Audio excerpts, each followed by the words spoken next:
Bonjour à tous, bienvenue dans la maison du Seigneur. On est heureux de tous se retrouver ensemble. C'est avec joie et honneur qu'on peut se retrouver entre frères et sœurs pour acclamer le nom de Jésus en ce matin. On va prendre ce premier chant qui nous rappelle que bien avant la création du monde, bien avant que nous naissions, Jésus nous connaissait déjà. Il avait déjà prévu un plan, un avenir de sécurité et de paix pour nous. Et donc ce chant qui nous rappelle bien avant le chant qui crée l'univers, bien avant que l'esprit qui planait sur la terre, tu rêvais du jour où je pourrais t'aimer. Tu rêvais déjà du jour où on pourrait passer cette connexion entre moi et toi. Donc on va chanter ce chant, Abba Père, je suis à toi. Abba Père, je suis à toi. Alléluia. Donc tous ceux qui le peuvent, je vous invite à vous tenir debout dans la présence du Seigneur avec nous.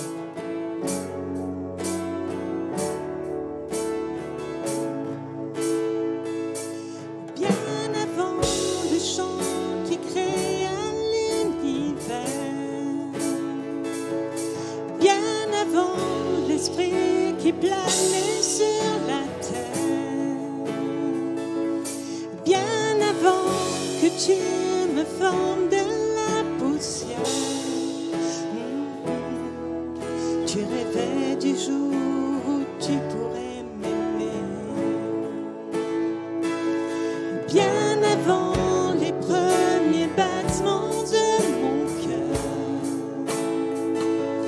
bien avant que je m'éveille à ta douceur. Alléluia. Bien avant mes doutes, mes joies et mes douleurs. Tu rêvais du jour où je pourrais t'aimer. Tu rêvais du jour où je pourrais t'aimer. Abba Père.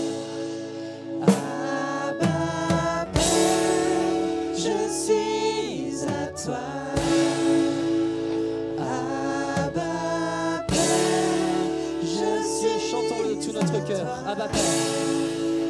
Abba Père, je suis à toi. Abba Père, je suis à toi.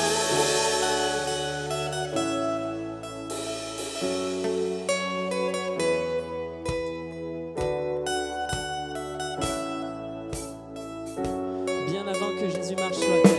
Bien avant que Jésus marche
Chantons-le de tout notre cœur. Alléluia, je suis à toi, Abba Père. Abba Père, je suis à toi. Abba Père, je suis à toi. Abba Père, je suis à toi. Alléluia. Alléluia. Amen. On va poursuivre avec ce chant qui nous rappelle que nous devons nous tenir réveillés face à ce sommeil de la mort. L'ennemi essaie de nous endormir, de nous attiédir, mais nous devons tenir ferme. La trompette va sonner. Ça sera le jour de la fin. Seras-tu pris ou seras-tu laissé? Il faut te tenir prêt, il faut que tu sois réveillé. Réveillons-nous, peuple de Dieu. Alléluia.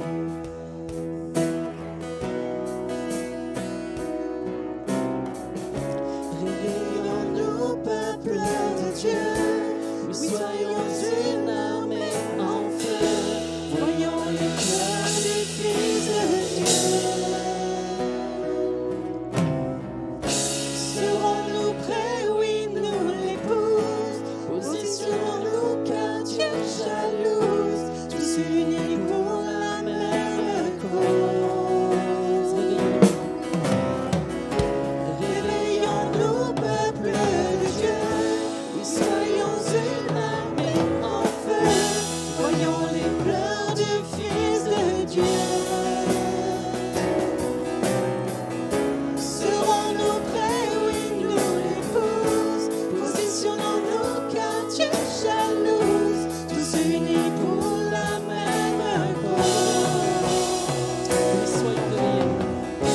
Réveillons-nous, peuple de Dieu. Oui, soyons une armée en feu. Voyons les pleurs du Fils de Dieu. Serons-nous prêts? Oui, nous l'épouse. Positionnons-nous car Dieu jalouse. Tous unis pour la même Il a cause. Il a tellement fait pour nous. Le péché est sous ses clous. La vie éternelle nous attend. Et nous ne sommes pas fervents. Prenons nos armes et levons-nous. Peu importe qu'il nous pense fous. Plus le temps de faire semblant. Son retour est imminent. Réveillons-nous, peuple de Dieu. Oui, soyons une armée en feu. Voyons les pleurs du Fils de Dieu. Serons-nous prêts? Oui, nous l'épouse. Positionnons-nous car Dieu jalouse. Tous unis pour la même cause. Réveillons-nous, peuple de Dieu. Oui, soyons une armée en feu. Voyons les pleurs du Fils de Dieu. Serons-nous prêts? Oui, nous l'épouse. Positionnons-nous car Dieu jalouse. Tous unis pour la même cause. Oui, je veux te suivre, mon Dieu, mon roi. Pas de compromis, ma vie est pour toi. Tu es parti préparer ma place. Je te remercie car c'est une grâce. Je veux m'abandonner dans tes bras. Tu donnes la vie à celui qui croit. Je crierai que tu es mon papa. Et je combattrai par la foi. Oh, oh, oh, par la foi.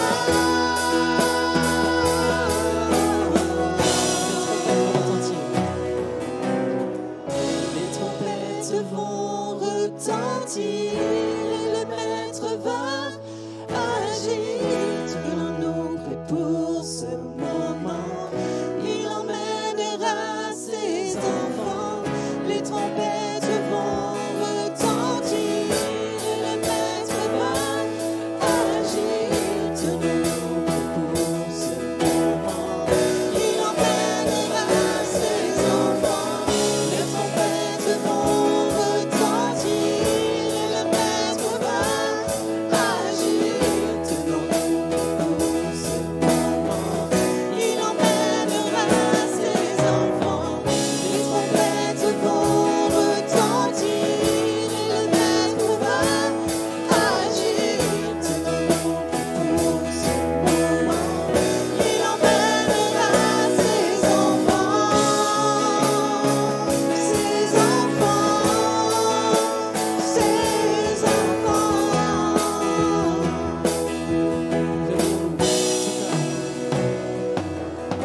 Serons-nous prêts? Oui, nous l'épouse.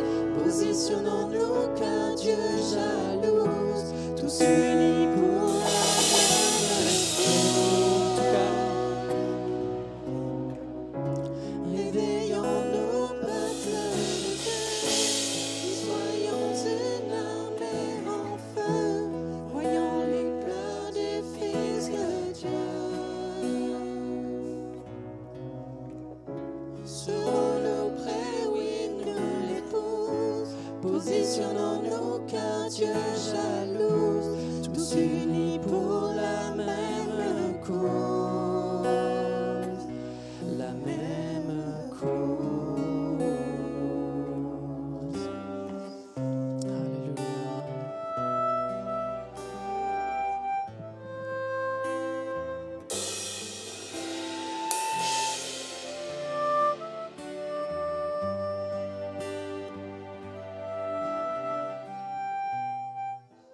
Alléluia.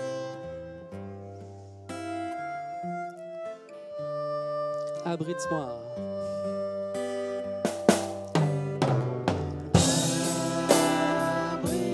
Abrite-moi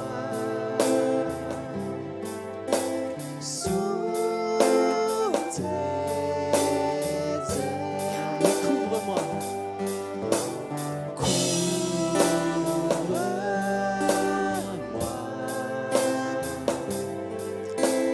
par ta main puissante. Abrite-moi encore.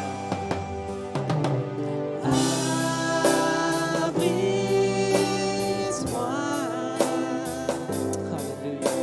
sous tes ailes. Couvre-moi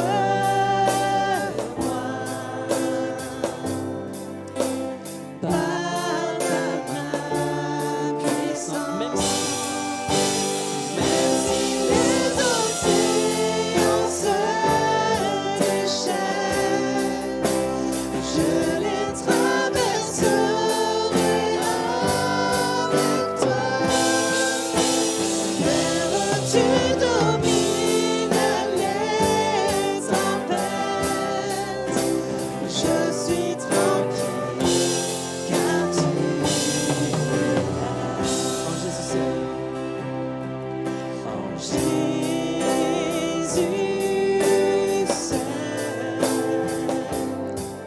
je me confie. Il me donne force calmée. Merci de tout mon cœur. Même si les océans se déchaînent, je les traverserai avec toi. Père, tu domines les tempêtes. Je suis tranquille car tu Abrite-moi.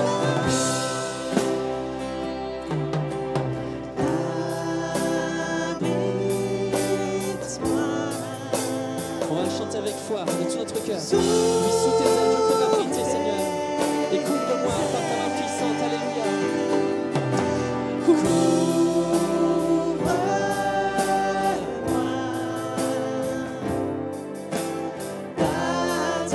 Chantons-le, même si les océans se déchaînent. Alléluia.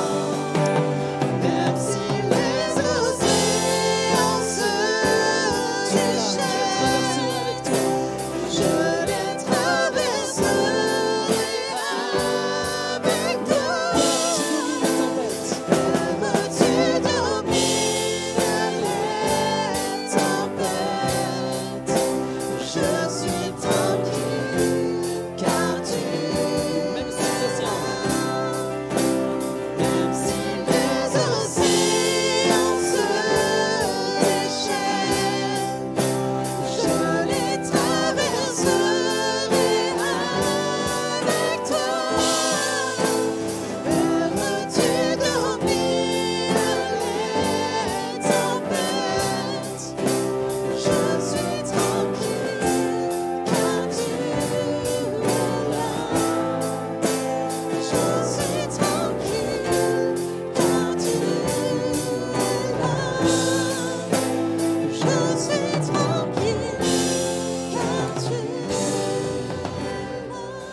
je saisis aussi cette occasion pour saluer d'abord ceux que je n'ai pas vus ce matin et saluer aussi ceux qui nous écoutent sans doute sur le net ce matin. Le message de ce matin aura pour titre « Appelés à être des sacrificateurs pour l'Éternel ». Nous sommes appelés à être des sacrificateurs pour l'Éternel, notre Dieu. Je vous inviterai à prendre un passage dans l'Ancien Testament, parce que nous allons lire deux passages. Un passage dans l'Ancien Testament, un autre dans le Nouveau Testament, qui parle du fait que nous avons été appelés à être des sacrificateurs pour notre Dieu. Exode 19, du verset 1 à 6, dit ceci. Le 3e mois après leur sortie du pays d'Égypte, les enfants d'Israël arrivèrent ce jour-là au désert de Sinaï. Étant partis de Rephidim, ils arrivèrent au désert du Sinaï. Et ils campèrent dans le désert. Israël campèrent là, vis-à-vis de la montagne. Moïse monta vers Dieu, et l'Éternel appela du haut de la montagne Moïse, en disant, « Tu parleras ainsi à la maison de Jacob, et tu diras aux enfants d'Israël. Vous avez vu ce que j'ai fait en Égypte, et comment je vous ai porté sur des ailes d'aigle et amené vers moi. Maintenant, si vous écoutez ma voix, si vous gardez mon alliance, vous m'appartiendrez entre tous les peuples, car toute la terre est à moi. Vous serez pour moi un royaume de sacrificateurs et une nation sainte. Voilà les paroles que tu diras aux enfants d'Israël. Le Seigneur rappelle au peuple d'Israël que le destin qu'il a pour eux, c'est qu'ils soient un royaume de sacrificateurs. Ce cri de cœur du Père sera encore redit dans un passage dans le Nouveau Testament, dans la Nouvelle Alliance, dans Apocalypse 1, des versets 3 à 6, qui dit ceci, « Heureux celui qui lit et ceux qui entendent les paroles de la prophétie et qui gardent les choses qui y sont écrites, car le temps est proche. » Jean, aux 7 églises qui sont en Asie, que la grâce et la paix vous soient données de la part de celui qui est, qui était et qui vient, et de la part des 7 esprits qui sont devant son trône, et de la part de Jésus-Christ, le témoin fidèle, le premier-né des morts et le prince des rois de la terre, à celui qui nous a aimés, qui nous a délivrés de nos péchés par son sang et qui a fait de nous des sacrificateurs pour Dieu, son Père. À lui soit la gloire et la puissance au siècle des siècles. Oui, ce verset 6 d'Apocalypse 1er dit que Dieu a fait de nous, dès à présent, il a fait de nous des sacrificateurs pour Dieu, son Père. C'est un projet ambitieux pour Dieu, mais nous sommes au bénéfice de ce grand projet. Parce que dès le commencement, dans Exode, comme nous avons vu, la volonté de Dieu a été de faire de son peuple son royaume, un royaume de sacrificateurs. L'accomplissement, un peu plus tard, dans le Nouveau Testament, dans Apocalypse, puisque c'est le dernier livre, n'est-ce pas, du Nouveau Testament, va dire ceci, le Seigneur Jésus a fait de nous, qui sommes ici présents, qui sommes ses enfants, des sacrificateurs pour Dieu, son Père. on pourra commencer par se demander, mais on parle de sacrificateur, mais qu'est-ce que c'est que la sacrificature? Qu'est-ce que c'est que la sacrificature? La sacrificature, c'est le fait d'exercer la fonction de sacrificateur. Et c'est aussi mettre à part un groupe de personnes exclusivement consacrées à Dieu et à son service. C'est ça, être sacrificateur. Et c'est une fonction. Ce n'est pas un état, ce n'est pas un ressenti. C'est une fonction, avec tout ce qui va avec. Oui, ces sacrificateurs appartiennent à Dieu. Ils appartiennent à Dieu entièrement, sans réserve. Ils vivent pour Dieu. Le but de leur existence, de ces sacrificateurs, c'est de servir le Dieu vivant. C'est de lui rendre hommage, c'est de l'adorer. À l'exemple des 24 vieillards et de ces 4 êtres vivants qui sont devant le trône de Dieu, dans Apocalypse 4, les versets 9 à 11, ils sont devant le trône de Dieu. Ils adorent Dieu nuit et jour. Ils sont là, dans la contemplation de Dieu. Ils disent, mais tu es digne, notre Seigneur et notre Dieu, de recevoir gloire et honneur et la puissance, car tu as créé toutes choses. Et ce n'est pas ta volonté qu'elles existent et qu'elles ont été créées. Ils adorent Dieu. C'est ça, les fonctions d'adorateurs, des sacrificateurs. Oui, cette fonction de sacrificateur a évolué de l'ancienne alliance à la nouvelle alliance. Et la première mention de la fonction de sacrificateur remonte au temps d'Abraham.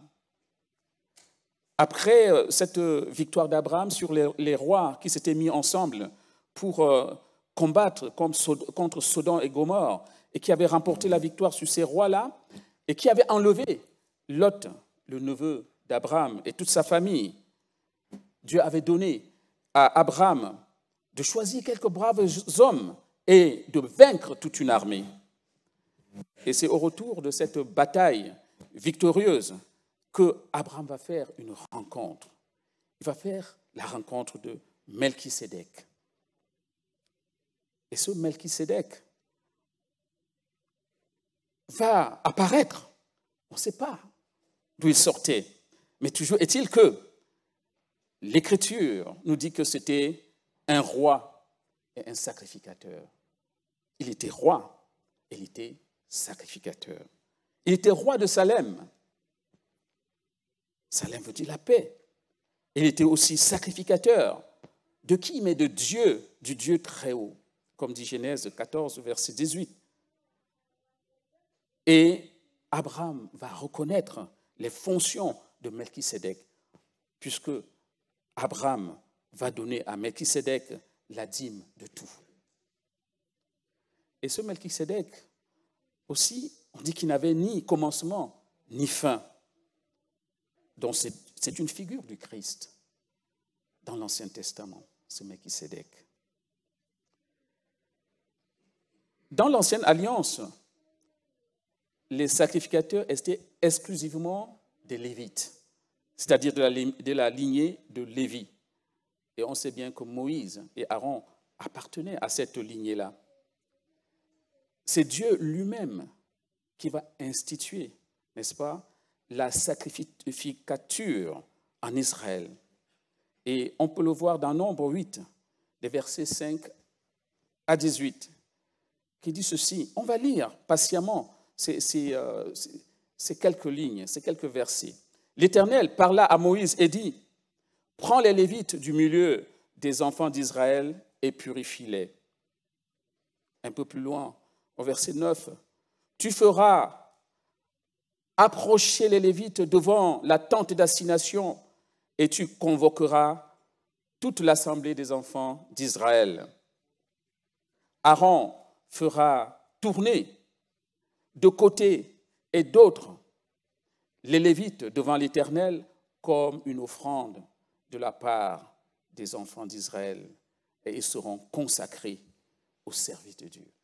Ça veut dire en fait que les sacrificateurs sont comme des sacrifices de bonne odeur devant Dieu.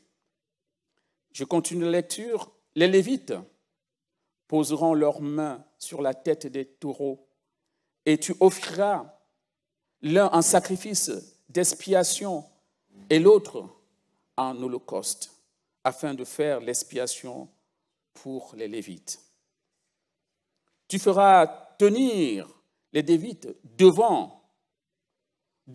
devant Aaron et devant ses fils, et tu les feras tourner de côté et de l'autre comme une offrande à l'Éternel. Ça revient, une offrande à l'Éternel, on s'offre à l'Éternel. Tu sépareras, oui c'est important, séparer, tu sépareras les Lévites du milieu des enfants d'Israël et les Lévites m'appartiendront. Donc, c'est l'appartenance du sacrificateur au Seigneur. Les sacrificateurs ne s'appartiennent plus. Les sacrificateurs appartiennent au Seigneur qui les a rachetés. Car tout premier-né des enfants d'Israël m'appartient, tant les hommes que les animaux. Le jour où j'ai frappé tous les premiers-nés dans le pays d'Égypte, je les suis consacrés. Et j'ai pris les Lévites à la place de tous les premiers-nés des enfants d'Israël. Vous voyez, un sacrifice, ça s'explique parce que les Lévites étaient là devant Dieu en remplacement de tous les premiers-nés des enfants d'Israël qui appartiennent à Dieu. Ils étaient donc un sacrifice devant le Seigneur. Et sur la directive de Dieu, les Lévites étaient donc consacrés. Donc il y avait une cérémonie de consécration. Et à partir de ce moment, ils étaient exclusivement à Dieu. Ils étaient destinés à servir dans la tente. Ils étaient les seuls à cette période-là. Ils s'occupaient de tout ce qui était destiné au culte de Dieu. Ce qu'on peut dire aujourd'hui des aspects spirituels. Ils s'occupaient de tous ces aspects. Par la suite, ce sont les sacrificateurs qui seront encore destinés au service du tabernacle. Quand le Seigneur donnera les recommandations pour la construction du tabernacle, c'est encore les sacrificateurs, n'est-ce pas, qui viendront servir dans le tabernacle. Ils vont donc offrir des sacrifices sous la recommandation de Dieu. Ils étaient les dépositaires de tout ce qui était saint, de tout ce qui était lié au culte. Au milieu du tabernacle, le lieu saint était séparé du lieu très saint. Et il y avait le parvis, mais il y avait le lieu saint et le lieu très saint. Et le lieu saint était séparé par un voile. Et une fois par an, ça c'est dans l'Ancienne Alliance, une seule personne avait le droit de passer du lieu saint au lieu très saint, et c'était le souverain sacrificateur, une fois par an. Avant cette rencontre avec Dieu dans le lieu très saint, il devait se préparer longtemps à l'avance pour se sanctifier, pour regarder s'il y avait encore des choses dans sa vie. Et il pouvait donc s'avancer à la rencontre du Seigneur. Une fois par an, et une personne dans la présence du Seigneur, dans le lieu très saint.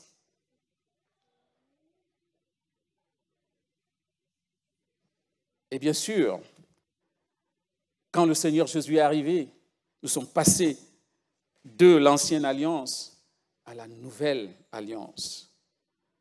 Et tout a changé. Pourquoi? Parce que le Seigneur va faire une œuvre merveilleuse. Une œuvre merveilleuse. L'œuvre de la croix. Un des événements qui va se passer quand le Seigneur sera sur la croix, c'est que le voile du temple va se déchirer à son milieu. Le voile va se déchirer du haut en bas. Qu'est-ce que ça voulait dire? Ça voulait dire que désormais, le lieu très saint est accessible, chers frères et sœurs. Désormais, le lieu très saint est assez accessible. Oui, c'est l'accomplissement de la volonté de Dieu qui fut jadis exprimée à Moïse dans Exode 19, verset 6, qui disait « Vous serez pour moi un royaume de sacrificateurs, une nation sainte. » Chaque personne au milieu du peuple de Dieu est désormais appelée à être sacrificateur pour Dieu, afin de se tenir dans la présence de Dieu. Comme jadis, le souverain sacrificateur pouvait se tenir dans le lieu très saint, dans la présence de Dieu. Ce qui se faisait une fois par an, maintenant nous avons accès. Je ne sais pas si on se rend compte, nous avons accès au lieu très saint, devant la majesté de notre Dieu. Voilà l'œuvre de la croix. Cette œuvre accomplit une des choses que le Seigneur Jésus a accompli sur la croix. Il nous a introduits dans la présence de Dieu. C'est pour ça qu'aujourd'hui, le Seigneur dit, mais là où 2 ou 3 sont réunis à mon nom, je suis au milieu d'eux. Effectivement, il est là, parce que le voile a été déchiré. L'Église du Seigneur est un royaume de sacrificateurs. Tous dans l'Église sont concernés, sans exception. Parce que quelquefois, quand on parle de sacrificateurs, on pourrait penser qu'il n'y a que les pasteurs qui sont concernés, il n'y a que les apôtres qui sont concernés, il n'y a que les docteurs dans l'Église, les prophètes. Non, tous, sans exception, dans l'Église sont concernés, parce que tous sont appelés à être des sacrificateurs pour Dieu. Qu'on ait quelques professions que ce soit des professions d'enseignants, on a des enseignants dans la salle, gloire à Dieu, des ouvriers, des médecins, des ingénieurs, des comptables, des commerçants, etc. On peut avoir toutes ces professions, mais tous, sans exception, nous sommes appelés aux fonctions de sacrificateurs dans la maison de Dieu. Il y a une chose dans la fonction de sacrificateur qui est non dissociable, c'est la consécration. La consécration. Vous voyez, dans l'Ancienne Alliance, il y avait cette cérémonie de consécration qui était organisée pour introduire les Lévites dans leurs fonctions. Donc on parle de sacrificateurs, on parle aussi de consécration. Nous devons donc aspirer à devenir des sacrificateurs dans la maison de Dieu. Et alors seulement Dieu va nous consacrer, parce que c'est Dieu qui consacre, selon ce à quoi il nous appelle. Il nous a appelés dans sa maison à faire quelque fonction que ce soit. C'est lui qui va nous consacrer. Mais notre responsabilité à nous, c'est d'aspirer. D'aspirer. Et demander au Seigneur, oui, je veux être consacré. Je veux rentrer dans ces fonctions de sacrificateur pour toi. Dans l'Ancienne Alliance, Dieu avait demandé à Moïse de consacrer les sacrificateurs, je disais, lors d'une cérémonie. Et les sacrificateurs acceptaient cette charge en posant leurs mains sur la tête des taureaux qui étaient sacrifiés, n'est-ce pas, pour l'expiation des péchés. Ils marquaient ainsi leur aspiration à devenir sacrificateurs de Dieu. Ceux qui refusaient de le faire n'étaient pas forcés. C'est sûr qu'il y avait toujours des personnes qui pouvaient se dire je n'en suis pas capable, etc. Il ne s'agit pas de notre capacité, il s'agit tout simplement de faire confiance au Seigneur. Et c'est lui qui transforme.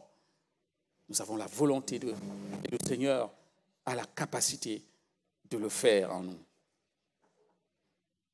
Il en est de même aujourd'hui avec la nouvelle alliance. Être sacrificateur demande un engagement. Un engagement. On appartient désormais tout entier à Dieu. Un engagement à être mis à part pour l'œuvre de Dieu. Un engagement à vivre pour Dieu. Car notre vie lui appartient désormais. Nous ne devons plus parler de nos projets, mais des projets de Dieu pour nous. Le Seigneur a parlé ce matin à 3 reprises sur les projets. Je pense que le Seigneur veut parler à quelques-uns dans l'Église ce matin. Et ce message aussi en parle. On ne parlera plus de nos projets, mais on parlera des projets que le Seigneur a formulés pour nous. Savoir que Dieu n'est pas là pour être servi dans la contrainte. Savoir aussi que servir Dieu n'est pas une faveur faite à Dieu. C'est un privilège que Dieu nous fait. Quand nous prions, nous passons des nuits de prière, des jeûnes et des prières. Ce n'est pas une faveur que nous rendons à Dieu. C'est un privilège que Dieu nous accorde d'entrer dans sa présence. D'entrer dans sa présence. Autrefois, il était permis à un homme d'entrer dans la présence de Dieu 1 fois par an. Mais aujourd'hui, nous pouvons y aller. C'est un privilège à user sans modération. Amen. Il existe cependant 2 groupes de personnes dans l'Église. Ceux qui sont consacrés, c'est-à-dire ceux qui ont tout abandonné entre les mains du Seigneur. Quelquefois, ce n'est pas facile de prendre cette décision de tout abandonner. Ils sont devenus, par ce fait-là, des sacrificateurs de Dieu. Mais il y a aussi une deuxième catégorie. Je vais peut-être m'attarder sur cette deuxième catégorie. Ce sont des personnes qui tardent encore à se consacrer au Seigneur. Ils veulent garder le contrôle de leur vie. C'est pour ça que la parole de Dieu dit, celui qui voudra sauver sa vie la perdra.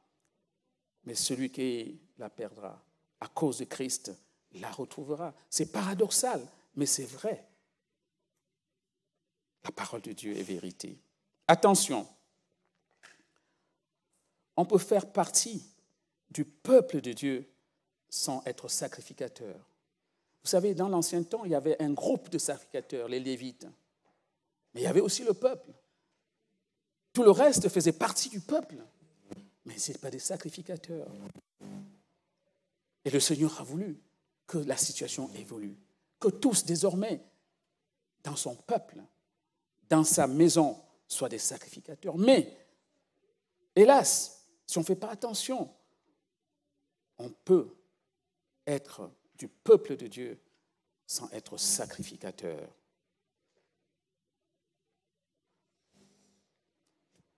Vous savez, pendant que le peuple de Dieu marchait avec Dieu dans le désert, ils se sont quand même fait une idole,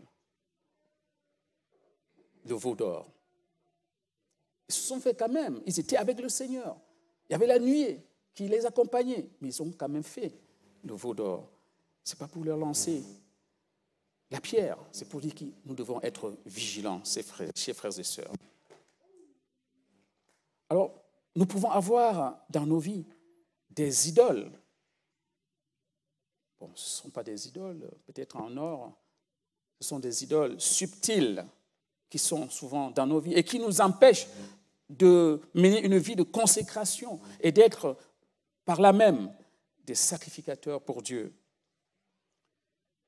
Ces idoles sont des choses que nous ne voulons pas lâcher pour nous consacrer entièrement à Dieu. Il y a des choses qu'on ne veut pas lâcher. Si on lâche, ce sera un peu, on risque d'être déséquilibré sur le plan humain. Mais faire un saut dans le vide et retomber dans les mains de Dieu demande de la foi. Donc il faut faire confiance au Seigneur. C'est un manque de foi, un manque de confiance accordé à Dieu qui peut retarder encore notre consécration à Dieu. Ça peut représenter une idole, c'est-à-dire le moi. On compte d'abord sur nos capacités. On veut maîtriser, on veut contrôler, on ne veut pas lâcher au Seigneur. Et certaines choses qui nous tiennent loin du projet de Dieu. Ça peut être aussi des addictions. Certaines addictions nous tiennent loin de l'engagement que nous devons prendre par rapport à notre appel dans la maison de Dieu. La négligence et la paresse face aux choses de Dieu. Vous savez, la négligence, la paresse, le diable utilise toutes ces choses pour retarder encore notre engagement, n'est-ce pas, par rapport à l'appel de Dieu. L'amour du monde et ses attraits. L'amour du monde et ses attraits. La parole dit, n'aimez pas le monde et tout ce qui est dans le monde. L'amour de l'argent et la recherche du gain.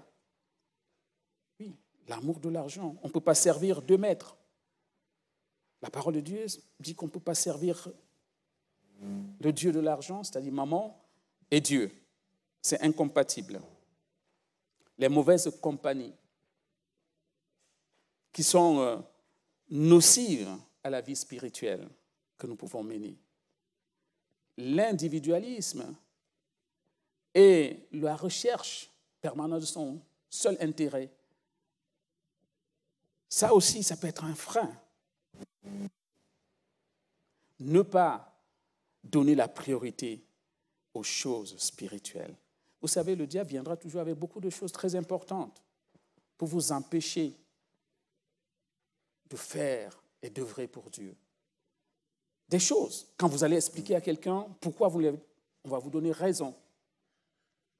Mais nous devons savoir où est la priorité, se faire violence. Il y a aussi quelque chose de très important, ce dernier point que je vais souligner, c'est le manque de discernement. Le manque de discernement.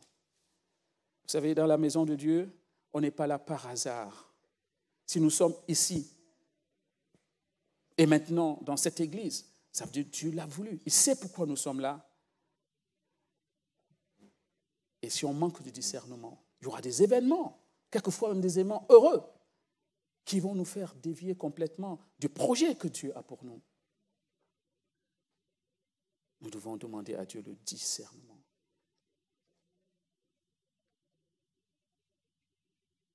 Oui, que Dieu nous tienne éloignés de tous ces idoles subtiles qui nous empêchent à nous engager avec lui.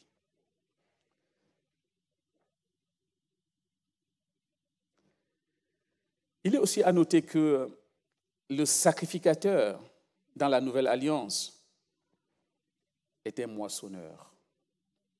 Le sacrificateur est un moissonneur dans la Nouvelle Alliance. Dans Luc 10, au verset 2, il est dit ceci, « La moisson est grande, mais il y a peu d'ouvriers. Priez le maître de la moisson d'envoyer les ouvriers dans sa moisson. » Oui. Dans l'ancien temps, le sacrificateur n'avait pas cette fonction, n'est-ce pas, cette fonction missionnaire, parce que le peuple d'Israël était instruit depuis le bas âge des choses de Dieu. Et la mission aussi, ce n'était pas de répandre l'évangile dans tout le monde entier, mais cette fonction a évolué. Et le sacrificateur dans la Nouvelle Alliance est un ouvrier dans la moisson du Seigneur. L'Église du Seigneur est une Église missionnaire. C'est pour ça que le Seigneur Jésus est descendu sur de son trône. Il est monté sur cette croix. C'est pour ramener beaucoup d'âmes à lui. L'église du Seigneur est une église missionnaire. Comme dit Marc 16 au verset 15. Puis il dit, parlant du Seigneur Jésus, « Allez par tout le monde et prêchez la bonne nouvelle à toute la création. » C'est parmi les dernières recommandations du Seigneur Jésus. Vous savez, quand il y a un message à donner, quand quelqu'un veut donner un message important à la fin de sa vie, il se concentre sur l'essentiel. Et avant que le Seigneur Jésus ne parte, c'était ses dernières paroles. Allez par le monde et prêchez la bonne nouvelle à toute la création. Ceci tient à cœur au Seigneur. Je disais tantôt, c'est pour ça qu'il est monté sur cette croix. L'Église du Seigneur a besoin des sacrificateurs consacrés à l'œuvre de Dieu. Sans consécration, l'œuvre de Dieu ne peut pas avancer.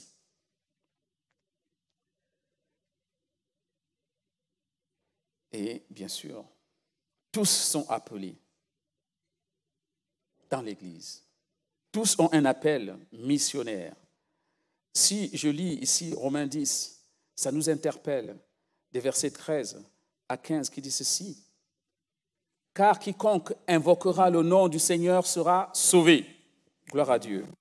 Mais la suite, c'est « Comment donc invoqueront-ils celui en qui ils n'ont pas cru ? Et comment croiront-ils en celui dont ils n'ont pas entendu parler ? Et comment entendront-ils parler s'il n'y a personne qui prêche ? Et comment y aura-t-il des prédicateurs s'ils ne sont pas envoyés ? Selon qu'il est écrit qu'il est beau les pieds de ceux qui annoncent la paix, de ceux qui annoncent de bonnes nouvelles. Voilà, dans l'Église missionnaire, nous avons 3 groupes qui s'activent dans la mission. Selon ce que nous venons de dire, il y a ceux qui envoient, ceux qui sont envoyés, qui se lèvent et qui sont envoyés. Et ceux qui, bien de fois, sont dans les 2 tableaux. Ils sont de ceux qui se lèvent, qui partent, et ceux qui envoient aussi en même temps. Dans quelle catégorie sommes-nous ce matin ? Est-ce que nous sommes de ceux qui sont envoyés au loin pour apporter la bonne nouvelle, même proches aussi pour apporter la bonne nouvelle ? Est-ce que nous sommes de ceux qui envoient, qui prient, qui intercèdent pour ceux qui sont sur le terrain, qui pourvoient aussi afin que l'œuvre de Dieu avance? 3e catégorie, je pense que nous y sommes tous, plus ou moins. Parce que la mission est pour quiconque. Le témoignage chrétien est pour quiconque. Même si nous sommes de ceux qui envoient les missionnaires, nous témoignons partout où le Seigneur Jésus nous a mis.